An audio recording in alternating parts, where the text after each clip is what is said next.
কেমন করে রান্না করলাম এই সাজিয়ে চিকেন। তো আমার ভিডিওটা দেখে নাও, কি সুন্দর ভিডিও। নমস্কার, ওয়েলকাম টু মাই চ্যানেল মৌসুমি ঘরে বাইরে চ্যানেলে স্বাগতম জানাই। আজকে রান্না করব সাজিয়ে চিকেন। তার জন্য কিন্তু কড়াইটা নিয়েছি, কড়াইয়ের তলে একটা ডাস্টার নিয়ে নিয়েছি। কড়াইটা তাহলে নড়ে না।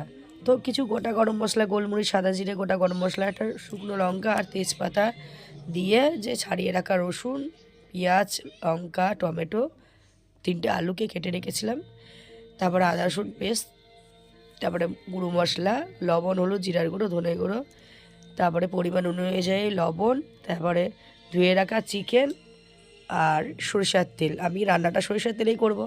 এটাই কিন্তু আমাদের রান্নার সরঞ্জাম আর এটাতেই আমার রান্না হয়ে যাবে। তো ভালো করে কিন্তু আমাদের এটা ম্যারিনেট করে নিতে হবে কিংবা মেখে নিতে হবে। ভালো করে মেখে নিয়ে কিন্তু এটাই আমরা রান্নায় কিন্তু বসিয়ে দেবো। আর এতে কোনো জল লাগবে না এক্সট্রা। ওই যে আমি আদা রসুনের বাটির ধোয়া ওই সামান্য একটুখানি জলটা দিয়েই কিন্তু এর মধ্যে দিয়ে দেবো। আর কোনো কিন্তু আমাদের জল লাগবে না। তো ভালো করে মাখা হয়ে গেলে সেই আদা রসুনের বাটির জলটা সামান্য একটু ধুয়ে দিয়ে দিব। তারপরে কিন্তু মিডিয়াম গ্যাসে আমরা এই চিকেনটা রান্না করতে দিয়ে দিব। সাজিয়ে চিকেন বলো, মাছ বলো, কিন্তু খেতে হেভি লাগে। তো ওপর দিয়ে খানিকটা সরিষার তেল ছিটিয়ে দিয়ে আবার কিন্তু আমি কড়াইটা ঢাকনা দিয়ে মিডিয়াম গ্যাসে বসিয়ে দেবো রান্না হতে।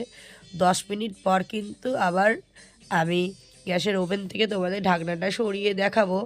যে কড়াইয়ের মুখ থেকে ঢাকনাটা সরানোর পর বুঝতেই পারবে চিকেনটা আমাদের কিন্তু হতে লেগেছে, ভালোই ফুটতে লেগেছে। আর এখন কিন্তু পেঁয়াজগুলো একটু মোটা মোটা হয়ে আছে, একটু পরে কিন্তু গলে একেবারে নরম হয়ে যাবে। তো সেই সময় আমরা ভালো করে কিন্তু আস্তে আস্তে এটা নাড়াঘাটা করে নিব, একটু হালকা করে নেড়ে নিলে ব্যাস। তারপরে কিন্তু আবার ঢাকা দিয়ে দিব। দুবার ঢাকনা খুললে কিন্তু রান্না কমপ্লিট হয়ে যাবে। তারপরে আরও 10 মিনিট পর আবার ঢাকনা খুলে দেখতে পাচ্ছ আমাদের কিন্তু আলুগুলো কিন্তু সেদ্ধ হয়ে গেছে। তো এইভাবে কিন্তু বাড়িতে একবার রান্না করে দেখবে কেমন লাগছে।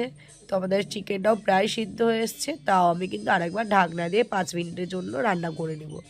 তারপরে কিন্তু ঢাকনাটা খুলে আমি পরিমাণ অনুযায়ী লবণটা চেক করে নেব, ঝালটা তোমাদের মতো দেবে।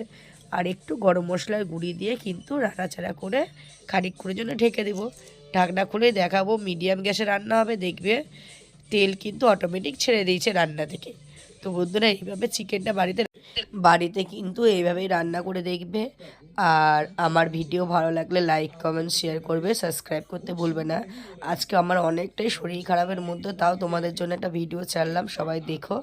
আর ভালো থাকবে, সবাই সুস্থ থাকবে। আমার ভিডিও দেখার জন্য অসংখ্য ধন্যবাদ। Thank you so much.